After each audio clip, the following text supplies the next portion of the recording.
السلام علیکم پیارے دوستو، آج ہم آپ کو لے کر جا رہے ہیں ایک ایسے سفر پر جہاں سے تاریخ کا ایک بہت بڑا راز کھلنے والا ہے۔ کیا ایران آج سے ہی جنگوں میں الجھا ہوا ہے؟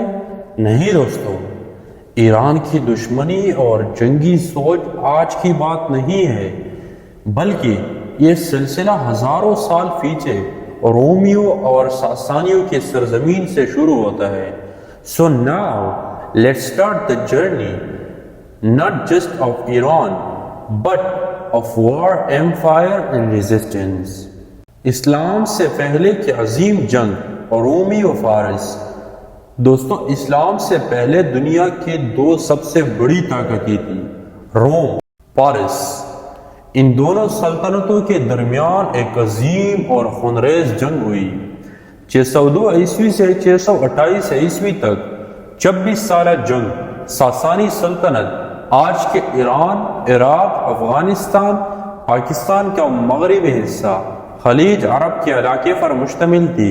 رومی سلطنت آج کے ترکی، شام، لبنان، فلسطین، مصر اور یورپ کے کچھ حصے پر قائم تھی۔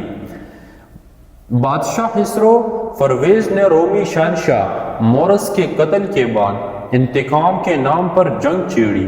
فارسیوں نے شام، یروشلم، بیت المقدس اور مصر پر قبضہ کر لیا۔ انہوں نے صلیبی مسیح تک کو لوٹ لیا، جو عیسائیوں کا مقدس نشان تھا۔ It was a war of blood, empire and faith before Islam and even arrived. رومی شہنشاہ ہرقلس نے زبردست واپسی کی اور 628 عیسوی میں خسرو پرویز کو شکست دے دی۔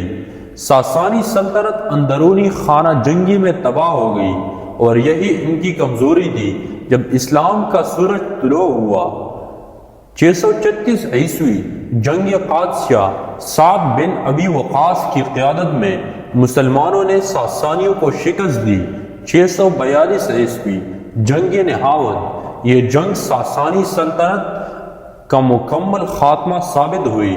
یوں ایران کا دور اسلام کے لیے کھل گیا۔ ایرانیوں نے جلدی میں اسلام قبول کیا، لیکن انہوں نے اپنے ثقافت، زبان اور تشخص کو ساتھ رکھا۔ انہوں نے فقہ، حدیث، تفسیر، سائنس اور ادب میں عظیم کردار ادا کیا ہے، مگر ساتھ ہی ساتھ سیاسی بغاوت کا راستہ بھی چنا ہے۔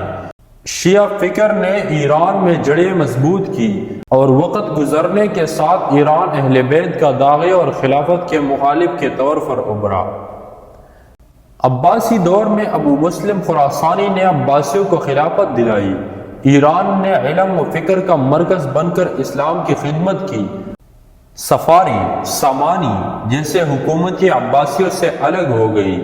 صفوی سلطنت 1501 ایران میں پہلی مرتبہ شیعہ مذہب کو ریاستی درجہ ملا۔ صفوی ایران اور سنی عثمانیوں کے درمیان شدید جنگیں ہوئی۔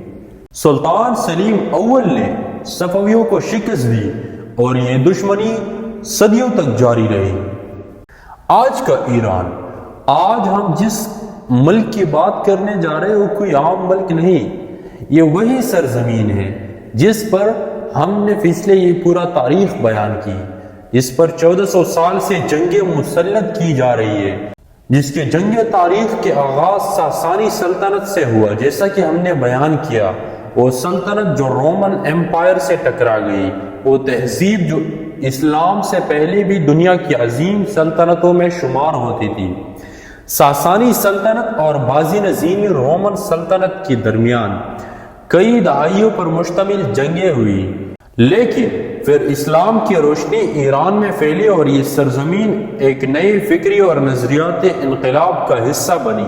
مگر دشمنوں نے ہمیشہ ایران کو ایک خطرہ سمجھا، کبھی نظریاتی، کبھی جغرافیائی اور کبھی عسکری طاقت کے طور پر۔ 2024 ایک ایسا سال جب ایران ایک بار پھر زخموں سے دوچار ہوا۔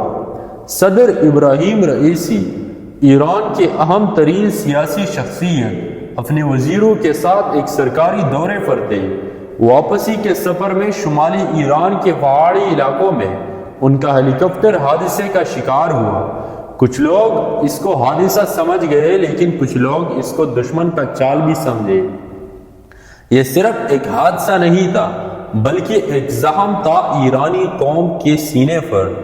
صدر، وزیر خارجہ اور اعلیٰ حکام کی شہادت نے دنیا بھر کے مسلمانوں کو غمزدہ کر دیا، لیکن ایران نے فوراً اعلان کیا یہ ہماری قیادت کی شہادت ہے، کمزوری نہیں۔ نئے نگران صدر محمد مخبر نے قیادت سنبھالی اور سپریم لیڈر آیت اللہ خامنائی نے دشمنوں کو واضح پیغام دیا کہ ایران بکھرنے والا نہیں اور جھکنے والا بھی نہیں ہے۔ آج جون 2025 جنگ کی ایک نئی لہر، اور پھر وہ ہوا جو دنیا کو ایک اور جنگ کے دہانے پر لے آیا۔ کچھ دن پہلے اسرائیل نے ایران کے دفاعی تنصیبات پر ایک اچانک حملہ کیا۔ ایران نے کچھ دن انتظار نہیں کیا بلکہ پوری دنیا کو حیران کر کے زبردست جوابی وار کیا۔ اسرائیلی فوجیں اڈے تباہ کیے، ڈرونز اور میزائلوں کی بارش، دفاعی نظام ناکام، تل ابیب تک خوف کی لہر پہنچی۔ اسی دوران امریکہ نے بھی اپنا کردار ادا کیا، ڈرون حملے، سائبر حملے اور دھمکیاں، لیکن ایران نے صاف کہا ہم وہ قوم ہے جو شہادت کو زندگی سمجھتی ہے۔